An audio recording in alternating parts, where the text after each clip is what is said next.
If you've been around the RPG fantasy genre for the past couple of years, then you'll most likely have heard of Larian Studios. Famous for that one game, you know, the LED Wars, Original Sin and Baldur's Gate 3 can't even compare. Larian managed to convince gamers of their capabilities in making a fun game. But while BG3 was the game that brought a lot of attention to Larian in recent light, their newest announcement brought back a franchise that has always defined the creative ideas that gave them their identity as an RPG developer, and that is Divinity. A series that has spanned so many different iterations throughout Larian's lifetime as a studio, ranging from its humble beginnings as the hybrid ARPG that is Divine Divinity, the third-person action iteration that is Divinity 2, a strategy sim called Divinity Dragon Commander, which somehow managed to make undead skeletons way more stimulating than they ought to be. And of course, the Original Sin series that many modern RPG fans, including myself, hold very dearly. Through many trials and tribulations, Divinity has helped shape Larian's design philosophies throughout the years, iterating upon each project and progressing it forward to make each new game innovative and fun. With the old Divinity games, Original Sin 1+2 and Baldur's Gate 3 could not be here today. But Larian hasn't always been perfect, and there is one particular project that most Divinity fans, including the main Larian man Sven himself, considers to be the worst game they developed, and that is Beyond Divinity. Larian's second game and the sequel to Divine Divinity, Beyond Divinity was meant to be an evolution of the first game's concepts, coupled with some new and interesting ideas that was supposed to make the game go beyond. But unfortunately, this was not the case. Beyond Divinity was clunky, poorly designed, and littered with so many bugs that you could easily force a Roach Motel out of business. A victim of rushed development, alongside being a cash grab project that was meant to help Larian avoid bankruptcy, Beyond Divinity was a title that had so much potential, but fell flat on its face. And so, due to my love for Divinity, and wanting to make everyone feel old through my videos, just how bad was this 22-year-old title? I'm Bexanar, at your service. I'm a local trader. I provide the students with all kinds of things. Hopefully you found all the things you were looking for. Huh? Your fragile body has endured much pain, but you have shown great strength.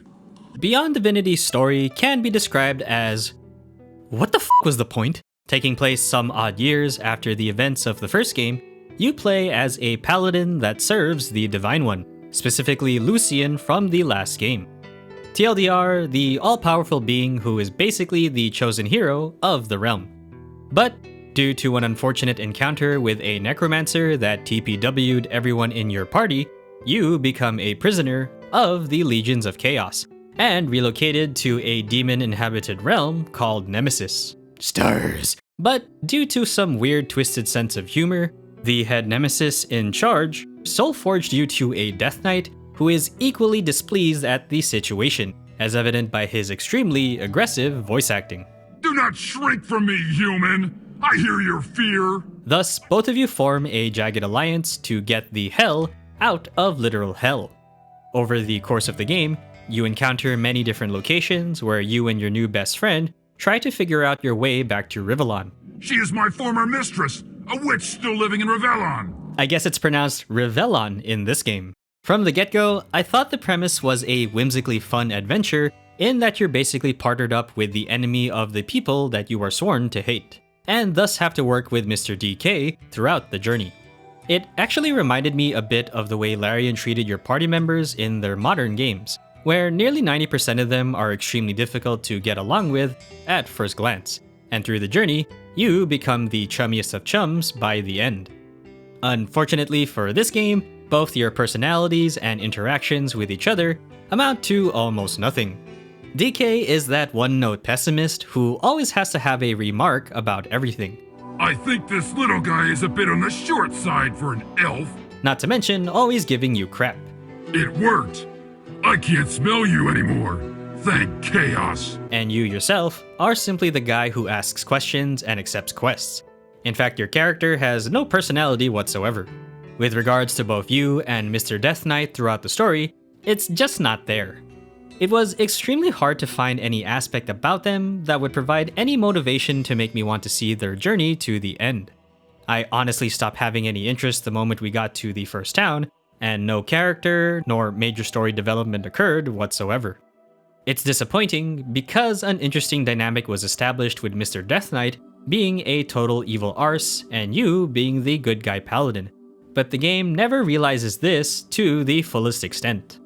I did somewhat enjoy it ironically, because I thought Mr. Death Knight was humorously monotone in a so bad I like it kind of way. Fergus is Samuel's head torturer. Never has one human being delighted in the pain of another so much as he. Also, the hilarious foil that he's the one with the speaking voice and you are a mute maniac. As for the actual story, it's really not at all interesting. It lacks any meaningful plot reveals alongside some seriously bad pacing that made me constantly bored across various points in the game.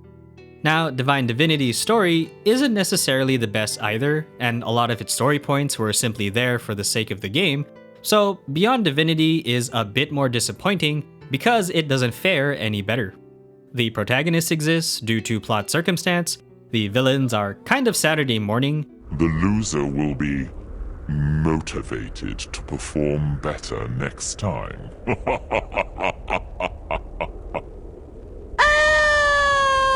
The setting is just kind of there. There's barely anything interesting or notable about the plot. The only exception is the final reveal. Was it worth seeing? Honestly, not really, but because I had to sit through what was mostly a very uneventful game, it was at least something for me to see. Spoilers for anyone watching, and I will be discussing it since it pertains to the prior game. In the end, when you get back to Rivellon, in the most uneventful way imaginable, your DK companion betrays you, explaining that you were simply a means to an end. And it's revealed that DK was in fact Damien, Lucien's adopted son from the end of the first game. Now, I didn't mind this plot reveal, and I at least liked it because it does have some connection to the ending of Divine Divinity. Also, you'd have to read the companion story if you were so inclined, but it's so unsatisfying that the only bit of interesting story is left in the final hour. As for the world building, I'd say it had the same potential as Divine Divinity. The game does feature imps as being one of the more prominent parties, or the newly introduced Renar, who are these overpowered aliens who can create rifts between worlds, so there's some interesting concepts that it tried to employ. There's also some weirdly out-of-place story bits that made me question whether I was playing a fantasy game. Specifically, in the Academy, there's a quest that involves drugs. Drugs are a problem amongst some of the students. It helps them keep focus at first, but then strange accidents happen. I know the Renar Academy is supposed to be a place of learning, but the weird drug PSA insert is one of the most random out-of-pocket discussions I've seen in a fantasy game. Even the skooma-sniffing Khajiit in me was taken by surprise. But in general, it's unfortunate that the story design completely limits the world-building potential of Beyond Divinity, and a lot of cool concepts and ideas are there, but never fully realized. To sum it all up, it's a mix of constrained design, bad pacing, and not as great writing that make this story so difficult to adhere to, one that had so much potential.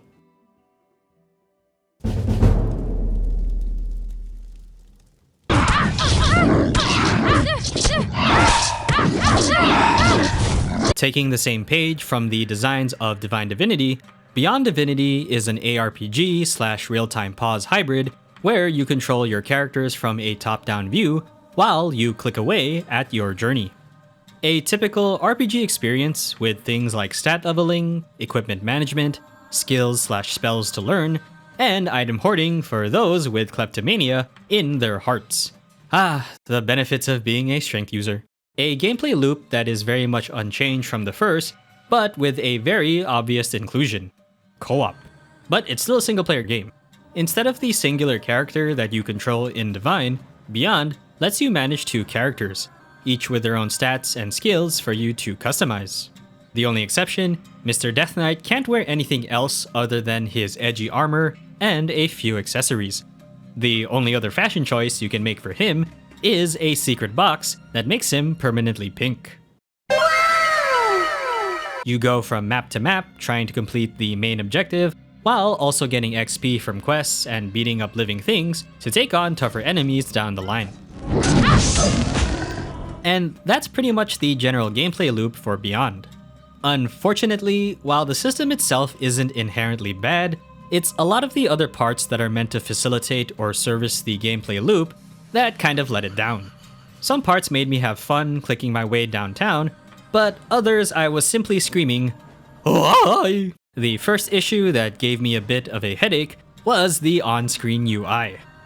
Coming from Divinity, I didn't really have too many complaints about controlling the game itself, other than maybe some UIing that you have to do with the items, which unfortunately did not get any better for Beyond Divinity, but not having a simple, intuitive, interactive menu that complements the main gameplay is really off-putting.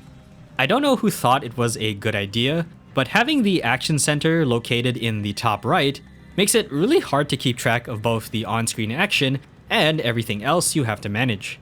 The bottom center has always been perfect because it's centered enough that you can at least get a good view of both the action and your available resources.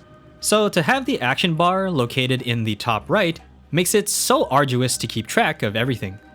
It doesn't help that it's not scaled appropriately for larger, modern resolution windows, so my mouse cursor did get some mileage in. But on the positive side, the one UI update that I'm happy about is how your inventory and character panel are tied to a single window, rather than being separate like the first game. It helps a lot since you can view both stats and equipment and decide at a glance what you might need or prioritize. So a good update there. Now let's talk about the co-op play. Managing both the Death Knight and your protag wasn't as bad as I first thought. Initially, it felt like a chore because I had to click their portraits to select them individually or both, but thankfully the game lets you rebind keys to select them without needing to click. My first combat issue was that secondary action skills are still tied to one button.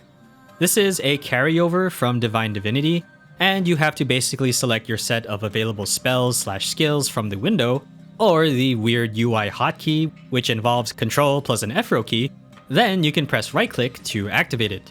So in that sense, because of how much work my one brain cell has to do, either to use the skill panel for abilities or stretch my pinky for the F-row, I opted for making warrior characters who do nothing but left-click things to death, and I've never regretted looking back. Now, maybe managing spells and abilities may not seem so bad because a pause button exists, but I did not want to have to go through the process of selecting different spells in a given combat. Also, I kinda wanted to speedrun a bit. So, just from forming the slapstick crew, the combat gameplay was good for me. It was actually cool to see the co-op design retrospectively because Sven does mention that a lot of the ideas that are present in Beyond Divinity were later reused for the other games. And you can clearly see where the co-op of Original Sin 1 gets its inspiration from. And thank goodness their party management system only got better. I think Beyond is also the game that first implemented the skill book system that you sort of see in Original Sin 1 and 2. Basically, outside of the inherent skills that you know, you have to learn other skills and spells from trainers or books that you come across. In the Original Sin games, as long as you have the necessary discipline requirements, you can read those books and start using them immediately. In Beyond, you learn the discipline through the trainers and books, then you spend skill points to use or upgrade. You kinda have to depend on luck a bit, or a guide honestly, to find those necessary skill books, or be thorough with talking to every single NPC who you come across. It can be a chore, and I was lucky enough to find the necessary warrior skills from talking to specific NPCs.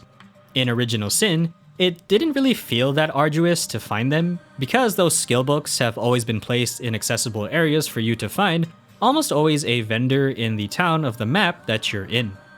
Oh, but I do have one minor gripe with the warrior skills. Apparently there's a distinction between one-handed weapon skills and one-handed weapon skills with shields. I had invested in the prior, under the assumption that one-handed was universal, but it literally means you have to carry nothing in your offhand. I guess it's because there are some disadvantages with using a shield, according to what the game mentions, but it just feels so specific that there would be two different categories for one-handed weapons. I don't think I've ever seen anything else like this in any other RPG game. Thank goodness you only have to pay a gold tax to reset your chosen skill. But if I had to enjoy one thing about Divinity's gameplay, it's that they kept their philosophy with letting you build your character without any class restrictions. Basically, find whatever skills and spells you like and mix and match to your heart's content. Yes, the UI system forced me to be a lazy left clicker, but I'm just glad that this design philosophy has always been the hallmark of the Divinity games. At least the 4 that I've played. I enjoyed making my Unga Bunga warriors, and they Unga Bunga the shit out of Nemesis's inhabitants. Also, out of all the single-player RPG games I've seen, this seems to be the only one where you get to play as a child. Where's my child support, you fuck? Beyond also tries to attain that level of exploration that was first implemented in Divine. But it's not as fun as I hoped it would be. In Divine Divinity, you were mainly given a larger singular sandbox map for you to uncover, which was always full of interesting encounters that you could happen upon. In Beyond Divinity, you're given different maps in each act to explore, very similar to the modern games like Original Sin. I'm pretty certain that this is where the inspiration for those different maps come from. But it feels really empty in Beyond Divinity. Sure, you're given a town hub to stay in, and they are both populated with some interesting folks, but all it ever felt like I was doing was fulfilling quests the town needed me to do, and moving on to the next act. In Divine Divinity, exploration is made fun by the fact that the map is very open and non-linear, something that the later Original Sin games also iterated from, and arguably do it best. You are given an objective for the main story quest, but these games also give you the opportunity to explore other areas as you try to follow the main story path. I distinctly remember getting sidetracked all the time because I ended up finding a bunch of quests along the way and loving their encounters. In Beyond Divinity, it's way more linear, and you never really get the emergent opportunity to come across an encounter like the way the other games do. It also doesn't help that the first section, essentially Act 1, is very linear. Now, I'm not opposed to it, especially because that's how the tutorial sections are set up in Original Sin and onward, but Beyond dedicates an entire linear act as the first tutorial, which took a staggering 8 hours, and all of it was just dungeon crawling. This was probably the section that made me dislike the game the most because it feels so antithesis to Larian's design philosophy of player agency. I love the other Divinity games because the tutorial/first act gives you the sense of exploration and letting you discover how the game operates without trying to hold your hand too hard. Granted, it's a bit unfair to think of it retrospectively considering the Original Sin games, but because Divine Divinity implemented the system to begin with, I consider it a step down in Beyond.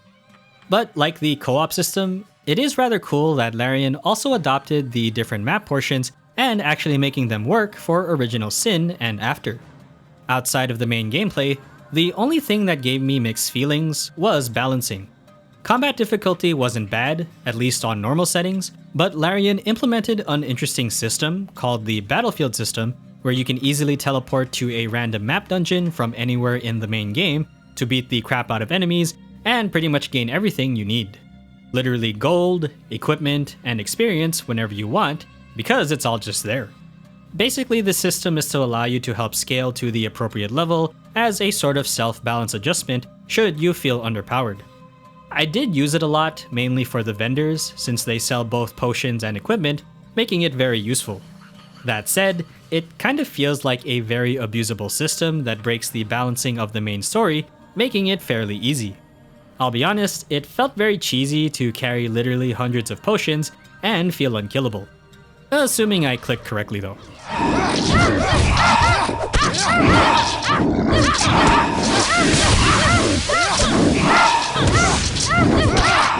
Part of me thinks that this is kind of Larian's way of band-aiding the balancing solution without actually having to alter the main story. and let's talk about some of the questing puzzles. I'll be real, there is no way in hell I could have completed this game without a guide, and thank goodness for the help of one Mr. Grimwolf on Game FAQs, because I would have probably still been playing this game without it. I do think the main questline is fairly straightforward with the objectives, but only up until the final act in the Renar Academy, where you literally go back to school to perform a bunch of rituals.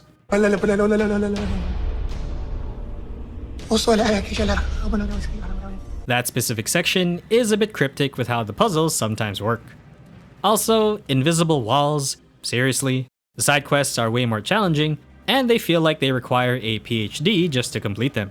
Boo-hoo. So, gameplay was really on the meh side and extremely mixed bag. It is a shame because there are some genuinely interesting ideas in the entire package, but those ideas only really saw their best fruition 20 years later with Original Sin.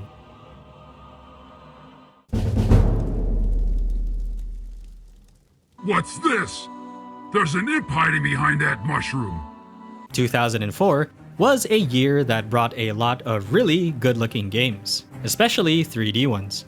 From the original World of Warcraft, Doom 3, and most especially Half-Life 2, it was the era that 3D games really started to become cutting edge. So, unfortunately, when you look at a game like Beyond Divinity, it looks like a game that was released a few years too late. Before I start ripping into the technical visuals of the game, I at least have to commend the art style. Unlike the previous Divinity, which featured a fantasy, medieval, nature-inspired aesthetic, Beyond looks like it went to hell.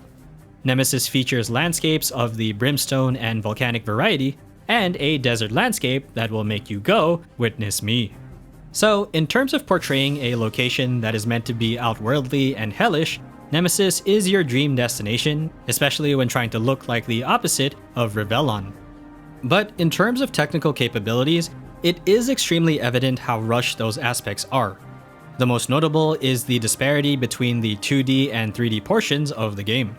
The environmental background, as well as the interactive objects, are completely 2D, while all of the character and NPC models are rendered in 3D, making it look quite disjointed. It's not completely bad, thanks to the use of shadows to at least make the 3D models blend in with the environment, but because the background assets have no 3D spatiality, it looks really rough. The other thing that they didn't improve from the first was the foreground assets not being transparent or translucent enough to show where character models are when you run behind them. It gets really frustrating when you can't tell what areas you're able to move in. What makes it more of a letdown is that it really doesn't look all that different from Divine Divinity, and the 3D modeling upgrade doesn't make that big of a difference. Plus the game reusing a lot of the same map tile and object assets. As for the soundscape, there's only one thing that I enjoyed, while the rest were pretty lackluster. The sound effects are just adequately appropriate for the most part, but a lot of them are reused from Divine Divinity.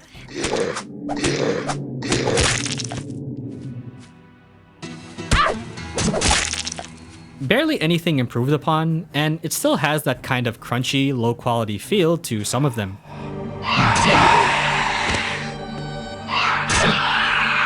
Nothing that really made the world of Nemesis feel audibly distinct. As for the voice acting, well, all you really need to do is hear a few voice clips, and I'm sure it's pretty self-evident. The door to the exit is located on the west wall. But don't expect them just to open it and wish us a safe journey. Please help me. Brother has fallen into a hole and can't get out. Important notice for all temple members. As most of you have heard by now, an expedition party that was sent out to look for signs for the Damned One has been missing for a few weeks. The temple is looking for adventurers to find them in exchange for a rank increase. Don't forget to regularly check your rank with the Keeper of the Ranks. You might be number 1 without even knowing. Although it's bad, I did kind of enjoy it ironically in the same way Tommy Wiseau lives rent-free in my head. I've always appreciated the humorous tone that the world of Divinity brought, and it is kind of present in Beyond Divinity. You have their descriptions, and you know my wishes.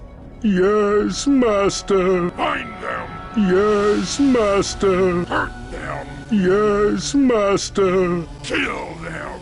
Yes, master. Most of it, though, due to pure irony in how badly written the dialogue and stories are.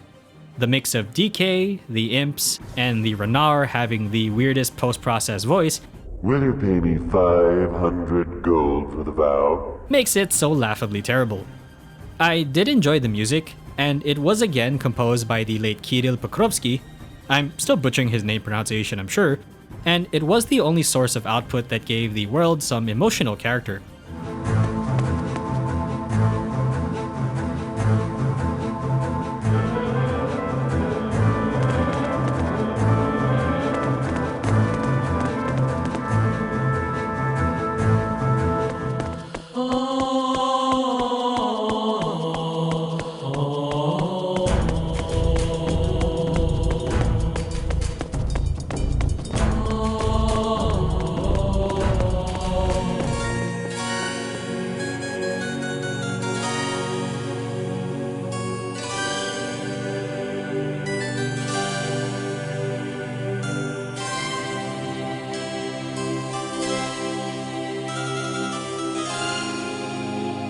And now we come to the bugs.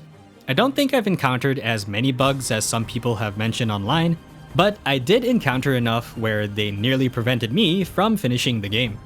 The most notable caused some soft locking, either from transitioning to a dialogue scene in which my model would suddenly get stuck, or when I used one of the rift portals near the end of the game. Now, thank goodness my solution was to save as often as I could, which is a bit funny because it's Control S in this game, as well as making any hard saves before any anticipated events could occur. Thankfully, loading the save file prevented the bug from happening again, and I was able to continue as normal. I consider myself lucky to have just gotten away with that, and I was kind of playing the game under the assumption that a bug might actually prevent me from finishing it. Even though I did, it still sucks that they are present. So, in general, a presentation that is nothing really special and pretty dated for its time, especially now.